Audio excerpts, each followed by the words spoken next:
নমস্কার, শুভ সকাল। আপনাদের কাছে মনে হতে পারে আমি একটা গোলক ধাঁধার মধ্যে পড়েছি, মানে হাঁটছি বা চলছি, ব্যাপারটা এরকম না।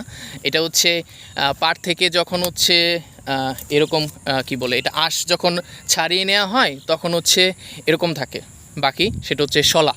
ঠিক আছে, আমি এখন শলার মাঝখানে রয়েছি। এটা হচ্ছে কৃষক সুন্দর করে গুছিয়ে রেখেছে।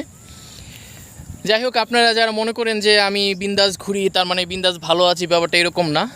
জীবনটা আসলে এরকম গোলক ধাঁধা থেকেও বেশি কঠিন, তো বাঁচতে হয় তাই বাঁচি। আর আমি যে খুব ভালো আছি, খুব সুখে আছি, ব্যাপারটা এরকম না। আমাদের প্রত্যেককে যে জীবনে যেরকম ঝামেলা থাকে, আমার জীবনে ঝামেলা রয়েছে, সেগুলো কিছু ওভারকাম করি, কিছু পারি না, পাত্তা দিই না, এই আর কি। মাঝে মাঝে হতাশ হয়ে মনে হয় যে জীবন থেকে চলে যাব, সুইসাইড করব, মরে যাব, শেষ, ঝামেলা শেষ। আসলে হয় না, ওই সময় না স্বার্থপর হয়ে যায়। মনে হয় যে না, আর কয়েকটা দিন বাঁচি, জীবনটা উপভোগ করি, কী আর ভাবো, মানে কী আর হবে, না এই হলো টাকা পয়সা, না প্রতিষ্ঠিত হলাম।